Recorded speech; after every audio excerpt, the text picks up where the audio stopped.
ব্যবসা কিংবা রাজনীতি নয়, ফিফাকে ফুটবলের কাছে ফেরার আহ্বান জানিয়েছেন জিম বোয়েস। বিশ্বকাপের বাণিজ্যিক সত্ত্বের বিক্রির পরিকল্পনার জন্য ইনফ্যান্তিনোর কঠোর সমালোচনা করেন সাবেক ফিফা সহসভাপতি। প্রশ্ন তোলেন মার্কিন প্রেসিডেন্টের সাথে তার ঘনিষ্ঠতা নিয়েও। সবকিছু পাশে রেখে ফুটবলকে এগিয়ে নেওয়ার তাগিদ জিম বোয়েসের। সমালোচনা যেন পিছুই ছাড়ছে না ফিফার। পুরো বিশ্বকাপে নানা ইস্যুতে আলোচনায় থাকার পর এবার বিভিন্ন প্রতিযোগিতার অংশীদারিত্ব বিক্রির পরিকল্পনা নিয়ে হাজির সংস্থাটি। নতুন একটি প্রতিষ্ঠানের মাধ্যমে প্রায় 20% মালিকানা বিক্রি করে $4.2 বিলিয়ন তোলার পরিকল্পনা করেছিল ফিফা।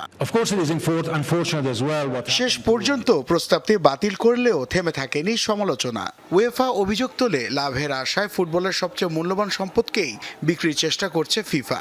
এ নিয়ে ক্ষোভ প্রকাশ করেন ফিফার সাবেক সহসভাপতি জিম বোয়েস।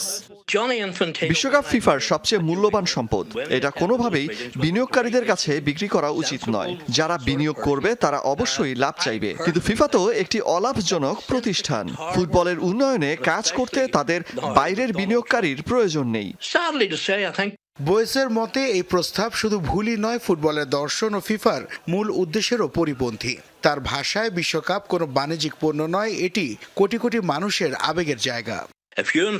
আমি এই প্রস্তাব শুনে বিস্মিত হয়েছি। সত্যি বলতে এটি ছিল একেবারেই হাস্যকর একটি ধারণা। ফুটবলের সবচেয়ে বড় আসরকে ব্যবসায়িক অংশীদারিত্বে ভাগ করে দেওয়ার চিন্তাই গ্রহণযোগ্য নয়। এমন সিদ্ধান্ত কখনোই নেওয়া উচিত ছিল না।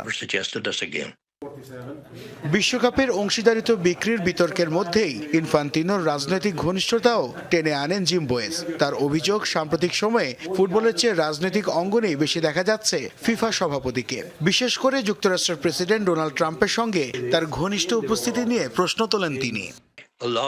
ফিফাকে আবার ফুটবলের দিকে মনোযোগ দিতে হবে। প্রেসিডেন্ট ইনফ্যান্তিনোকে ডোনাল্ড ট্রাম্পের পাশে যতটা দেখা গেছে, তার চেয়ে অনেক বেশি দেখা উচিত ছিল ফুটবলের মানুষের পাশে। সাধারণ সমর্থকরা এই ঘটনায় হতাশ। তিনি যদি দায়িত্বে থাকতে চান, তাহলে হারানো বিশ্বাসযোগ্যতা ফিরিয়ে আনার কাজ এখনই শুরু করতে হবে। ইতোমধ্যে ইনফান্তিনো নেতৃত্বে অনাস্থা জানিয়েছে উয়েফা ও কনকাকাফ। পদত্যাগ করেছেন তার জ্যেষ্ঠ উপদেষ্টা কার্লোস কার্দেইরো। এমন পরিস্থিতিতে ফিফার সামনে সবচেয়ে বড় চ্যালেঞ্জ হারানো আস্থা ও বিশ্বাসযোগ্যতা পুনরুদ্ধার করা। নাসিফ শুভ, যমুনা স্পোর্টস।